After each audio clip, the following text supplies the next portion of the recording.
Welcome to another Chelsea chat.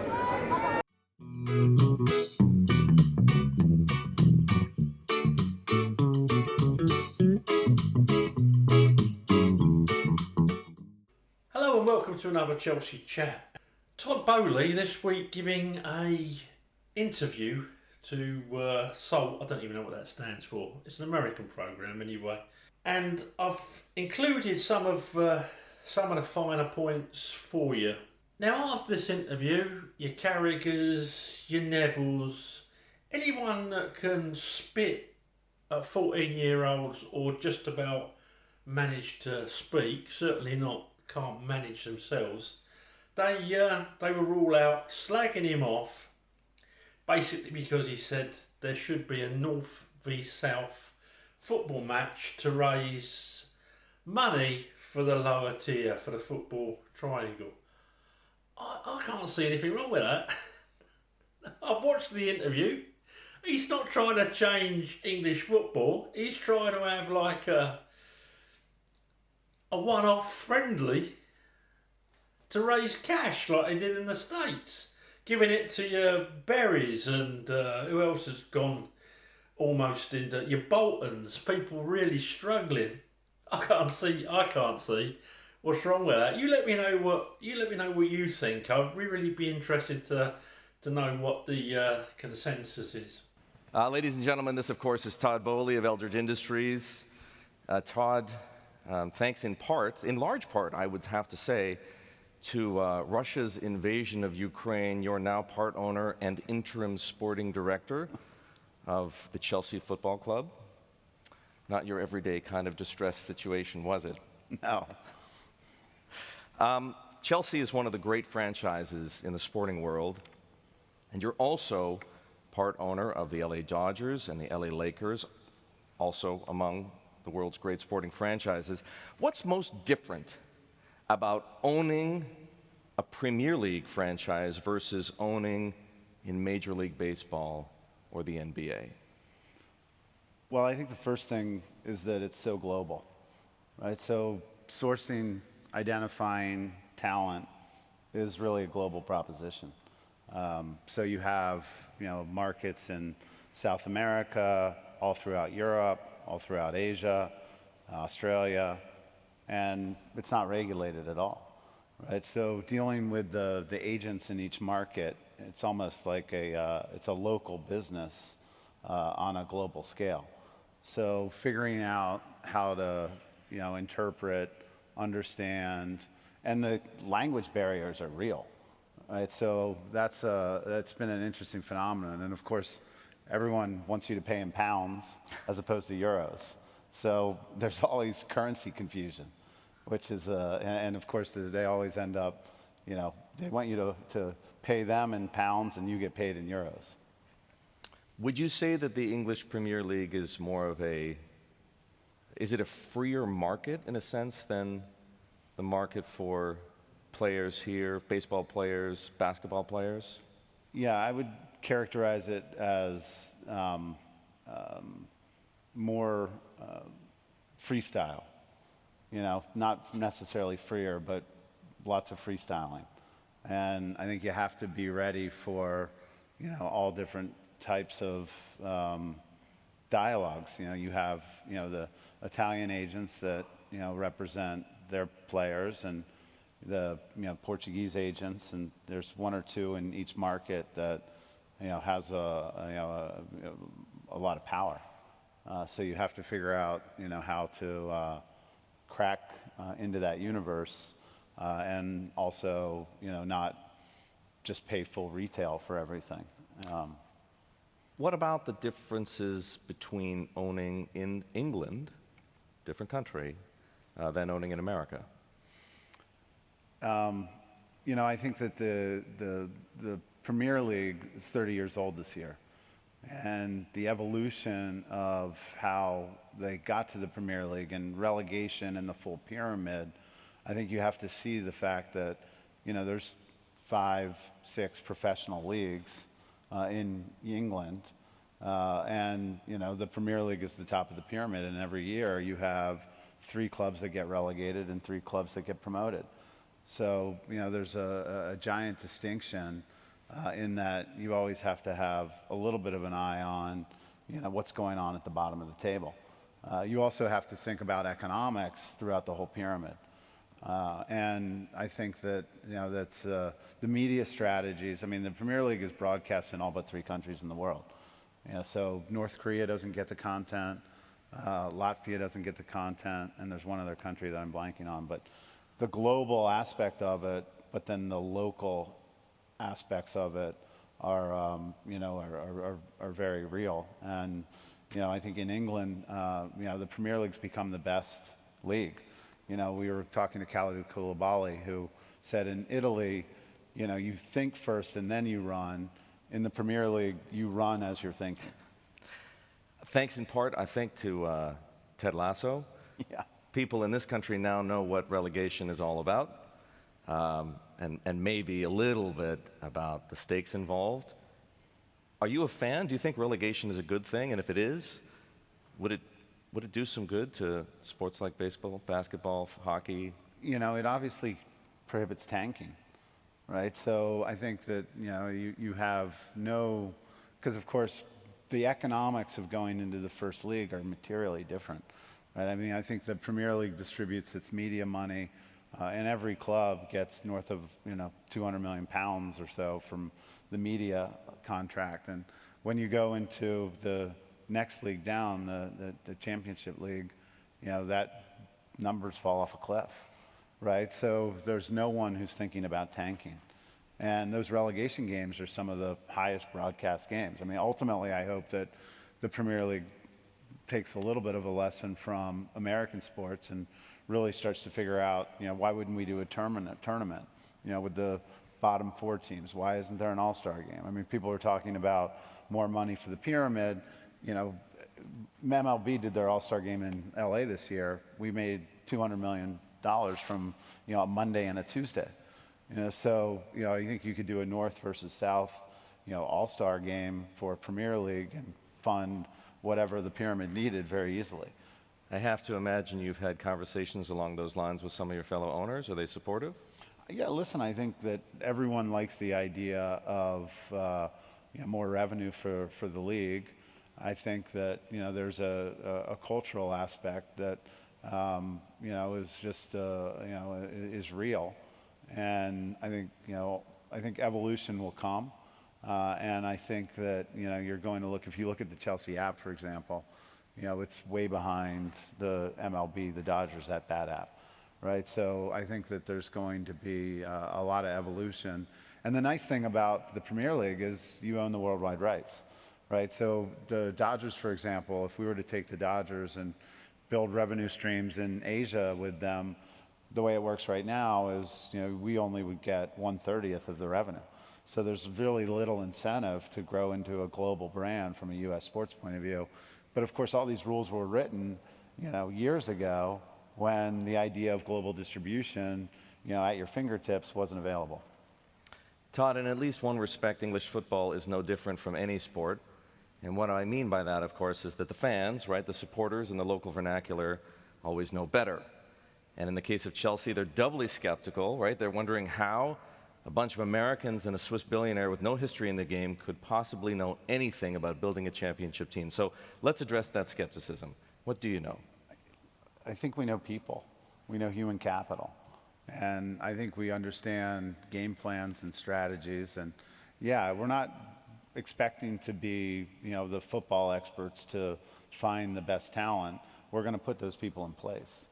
And I think it's no different than running any human capital business where it's all about getting the right resources, making them collaborate, getting them organized, thinking about how you have a global business at a local level. So I think we're going to be continuously adding resources. I think we've been talked about having a multi-club model. I would love to continue to build out the footprint. I think that there's different countries where there's advantages to having a club. Red Bull does a really good job. They've got Leipzig and they've got Salzburg, and both of which are playing in Champions League. So they've figured out how to make that work. You have Man City, which has a very big network of clubs. Because I think the challenge that Chelsea has right now, or one of them, is that when you have 18, 19, 20-year-old superstars, you can loan them out to other clubs, but you put their development in someone else's hands, right? So I think that our goal is to make sure we can show pathways for our young superstars to get onto the Chelsea pitch while getting them real game time. And to me, the way to do that is through another club somewhere in a really competitive league in Europe. And because of Brexit, you also have to think about, okay, well, how am I going to get these boys, and of course we have the top women's club in the world too, but how are you going to get them into Europe, into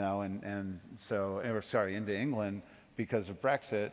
So we need GBEs, which are basically points that you get for playing in different leagues, and the more points you get, the more caps you play, the more national teams that you have, it's easier to immigrate. So our job is to figure out how to put that platform together so that we can get our 18, 19, 20-year-olds, because we have one of the best academies in the world. So if you look at what our academy has developed, our academy is Mo Salah, Kevin De Bruyne, more recently Tammy Abraham, Reece James, Mason Mount, Trevor Chalobah. We have 10 or 11 players right now that are either on loan and controlled by us, or we have the right to buy them back, or they're playing for our team that came from our academy. So what we really need is a place to put our 18, 19, 20-year-olds to develop them somewhere in Portugal or Belgium or somewhere like that, get them the points they need, and also get them out of South America and into Portugal is a perfect place, for example, we think, and then to get them on the pitch in Chelsea. You just talked a moment ago about the importance of talent and the people whom you need to hire to manage that talent. The decision to sack your coach, Thomas Tuchel, has come as a surprise to many fans and analysts, and perhaps to Tuchel himself, since it came after Chelsea spent some $300 million on new player signings. These people think you panicked, Todd, after losing a Champions League match, against Zagreb. What's the real story? When you take over any business, you just have to make sure that you're aligned with the people who are operating the business. And I think Tuchel is obviously extremely talented and someone who had great success at Chelsea. Our vision for the club was finding a manager who really wanted to collaborate with us, a coach who really wanted to collaborate. I think there's a lot of walls to break down at Chelsea. And before, the first team, for example, in the academy, didn't really share data. They didn't share information about where the top players were coming from. So our goal is to really bring a team together that with the academy, with the first team, with the incremental clubs that we want to acquire and develop, all of that needs to be a well-oiled machine. And the reality of our decision was that we just weren't sure that Thomas saw it the same way we saw it. And no one's right or wrong. It was just we didn't have a shared vision for the future. And it wasn't about Zagreb. It was really about the shared vision for what we wanted to Chelsea Football Club to look like. And it wasn't a decision that was made as a result of a single win or loss. It was a decision that was made really about what we thought was the right vision for the club. Todd, since acquiring the Dodgers back in 2012, you and your fellow owners have almost doubled its value to north of $4 billion. Media rights were an essential part of that. Are media rights as important to your plans for Chelsea? Well, because we have the intellectual property that is global and is ours, it's absolutely a key component. And because we have a global fan base. So developing that fan base is our number one goal, right? To give them things that they can't get anywhere else, right? We're the only place you can go to experience the insides of Chelsea Football Club. And as we think about what we're going to do digitally, with that platform, it's absolutely a direct connection to our fans, the people who care the most. The passion that people have about, football, you can think about it and you can intellectualize about it. But when you're experiencing it, I don't think there's anything like it. And maybe college football would be the thing that I would say is most Here in America. Here in America, yeah. But it's beyond passion, right? It's bordering religion. You talked about building a network of clubs, possibly by acquiring a franchise in Portugal or Belgium. How else do you add value to this franchise? Well, I think you figure out how to make the academy that is so top, collaborate with the first team. You show players the pathway. You teach them about how you're thinking about the future. You treat your players to the academy as academy product, not academy players. So I think you Is Barcelona the example there? Yeah, La Masia is an amazing. They've done an amazing job. And of course, no one can own Barcelona or Real Madrid, right, or Bayern Munich for that matter. So I think we think that Chelsea is probably the biggest brand that one can own in sports worldwide. If the Super League or something like it were revived in European football, would you be supportive? I think Champions League has a big component of that already, right? So you have the best clubs throughout Europe playing in the best competition. And so I think we believe very much that, Champions League has a lot of that. And there's a reason if you win Champions League, you make, over 100 million euros, right? So, you win the Masters and you make a couple $1 million. You win Champions League and you make over 100 million euros. But you could be playing Barca or Real Madrid or Bayern Munich more frequently. Yeah, and I think you can do that in the summer, and there's other ways to do that. And I think that the passion that the fans have for the sport and for the sport as it is so strong that it's hard to envision, changing. Because people want to know. Is that a hard no? I never say hard no's. I like to keep options alive. But obviously it's not something that we're talking about at all. Are there parallels between the rationale for owning sports franchises like Chelsea and the Dodgers and your investments in other businesses that are similarly built around an audience? And I'm thinking about film and TV production, for example, magazines, song catalogs, gaming, restaurants. Are there parallels? I mean, in the end, you have to deliver products that people want, right, and that people value, whether that's, in film and TV, right? If we obviously, A24 that we founded in 2012, has done an amazing job cultivating audiences and becoming its own brand. People go to watch A24 films. They go to watch A24 shows. The fact that they've been able to cultivate that in a mere 10 years is a real testament to the management team. But yeah, it's about building an audience no matter what you're doing, right? You have to have people who are willing to open their wallets to trade with you. What did I get out of it? I think I got the fact that it's really, really being treated like a business. This initial outlay up front, I don't know. I'll tell you what I got out of it, and this isn't any disrespect to Boehly or his co-directors. I don't actually trust them. But then I didn't actually trust Roman when he first come in, so I'm no guide towards people's morality. I obviously can't read people. When Roman come in, I thought it was a money laundering exercise, and it may well have been. I don't know, and I'm not alleging it. But I think he grew to love the club, and certainly when he was going, well, he wasn't going broke, but you know what I mean, when he was having all these sanctions and they were taking away property left, right and centre, which I still don't think can be legal, because of his alleged ties to the Kremlin, I couldn't get over that he still put another what was it, 30 million in out of his own pocket to keep us going till the end of the season, till the sale went through. Listen to this lot. I think we're going to be really commercialised.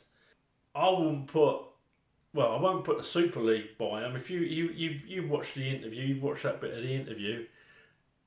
I think they're going to be in for a Super League. I really do. I hope they don't go in for a name change.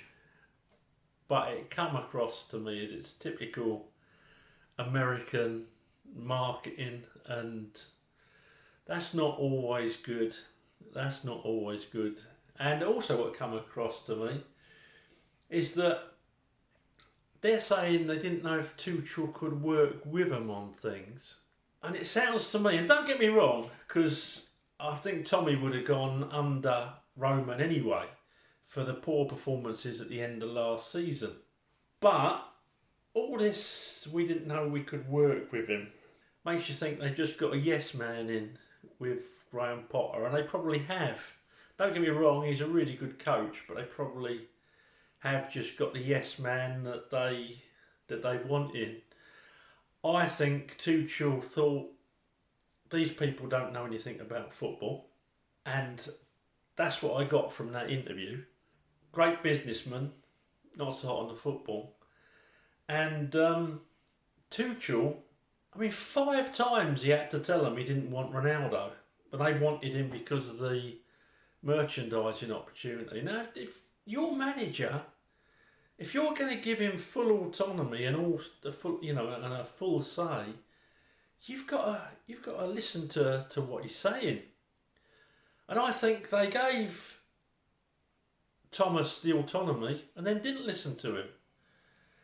It's almost, there's so many journalists that say now, and I was told this privately by someone who works at the club, that the cracks started to appear over Matthias de Ligt. Tuchel wanted de Ligt, saw him as a John Terry type character, spoke to the player. The player had already spoken to Bayern, but his preference was London. Todd Boehly then, because he'd got rid of Marina and he'd got rid of Peter Cech, he then tried all these deals with throwing Pulisic in, throwing Ziyech in, and in the end, Bayern came in and said, right, we'll give you that, and they took it. And de Ligt was quite happy to go because, it was one of the top teams in Europe that he was going to, so why wouldn't he be? And that's when the cracks started to appear. So has he really been playing that role then, Jules, as sporting director? Yeah, it has. I would say, unfortunately, for Chelsea Football Club and for Thomas Tuchel, because I think we're touching at the heart of the problem. The clip we've just heard, he said, well, we wanted Thomas Tuchel to collaborate with us. Why would Thomas Tuchel collaborate with someone who knows nothing about football? Why would Thomas Tuchel collaborate with someone who says to him, hey, why don't you play 4-4-3? Why would Thomas Tuchel collaborate with someone who says 5 times to him in the summer, through the summer, hey, what about Cristiano Ronaldo? And every time Thomas Tuchel said, listen, it will not work. This is not how we play. It doesn't really fit what we do. This will not work. And yet he would come back with Cristiano. Why would Thomas Tuchel collaborate with someone like this? I understand that it was in a situation where there was nobody else, because as Craig said, Marina left, Peter Cech left, Bruce Burke left, other people left. So in the end, it was Ekbali and Boehly who had to do that kind of job. But they didn't know the players. They didn't know who Rafinha was. They'd never heard of him before trying to sign him, for example. If you're Thomas Tuchel, you get to a point where there's no dialogue with those people because they don't understand. It's not the same language, and it's not a criticism to Todd Boehly. He just doesn't know football. This is all new to him. But you can't blame Thomas Tuchel for not wanting to collaborate with you when it's impossible to collaborate with you because it's a sport that you know nothing about. And that's where I find the justification of his sacking a little bit too much, because tell us the real reasons then. Don't give me the youth team data. That makes no sense. Thomas Tuchel used to go to watch the under-19s and the reserve. If he wanted to know the data of this right back or that striker from the academy, he would find it. It's easy. So it just didn't give us the real reason why he sacked him. And the real reason, they just didn't get on. They didn't see eye to eye, they didn't get on.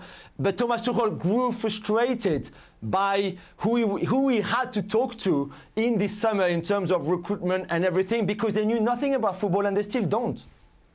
Do you agree with what Jules is saying, Frank? I do. And suddenly you see somebody coming who has no acknowledge whatsoever, giving advices to somebody who has been working, has been winning the Champions League. So I can understand that Tuchel was upset about the situation. You've got a man comes in who knows nothing about football, but he's an extremely wealthy man. Yep. He will have been successful in many different areas in thinking that soccer is just another business, which it isn't. And for me, I think he wanted to get involved in a subtle way of picking a team. I think Boehly has come in and interfered too much in football matters, and I don't think Tuchel was enjoying that experience. I have spoken to someone who's, and it'd be wrong for me to give my source of information away, but Boehly thinks he knows about soccer now. He's been here 2 minutes, but he knows all about soccer. And he's been making football decisions which, no, not for me. It is an incredibly arrogant and ill-informed and ill-advised statement to suggest that you can learn lessons from other countries and other people's way of running sports when you're very early in the door. It's slightly naive. It's a bit arrogant to say that, and I don't like using the word arrogant loosely because I've already described it the other day as a word that I don't But particularly it was like. in America, speaking to an American audience. I know, but he's it was for their benefit. But he knows as a grown-up, and if you've got the ability to be able to buy a football club for $2.5 billion, you're a grown-up. Right? You're in a room because you're able to have the acumen to understand that what you say is going to be reported around the world. That's why you bought Chelsea. Because you're not from Chelsea, you're an American, so you know that the influence of Chelsea. So to suggest that people can learn lessons from the NFL, there are lessons that can be deployed in the same way that I'm sure the NFL could learn lessons from the Premier League, because the Premier League's got a worldwide audience which is far greater than the NFL's. Look at the Super Bowl at viewing figures, and then look at the viewing figures of the Champions League. Different zip code completely. Different pundits think differently, don't they? But I can certainly see why a football man like Tuchel and a businessman like Boehly just working together with no sort of structure in between them, like your Peter Cech, who Tuchel would speak to, and he'd speak to Marina, and they'd go to Bruce Buck, and occasionally he'd have to go to Roman to get the rubber stamp. But it was none of that. It was Tuchel giving Boehly a list, apparently half of which he didn't get, and some signings second or third down the list. Yeah, I can see why they didn't see eye to eye. So that's a shame. We weren't playing well under Tommy at the end, so I think he would have gone under Roman anyway. Got to support these new owners. Do I trust them? Not one iota. Will I get behind them? Yes, I won't abuse them. They are what they are. They're a necessary evil for my club to keep running. Will I oppose any renaming of the club? Changes of the badge? Anything like that? Yes, I will. I would demonstrate against that. I want my Chelsea to stay my Chelsea. But until that sort of thing happens, I shall keep quiet. Let me know what you think about the interview. Let me know if you think Carragher and Neville were totally over the top. What do you think about the new owners? And what do you think about Potter's appointment? Let me know what you think. Okay, I shall speak to you after our next match. That's all for now. I'm just compiling the October competition, and let's hope a lot of you enter this one. There's some great entries with just sort of one wrong in the last comp. So looking forward to that.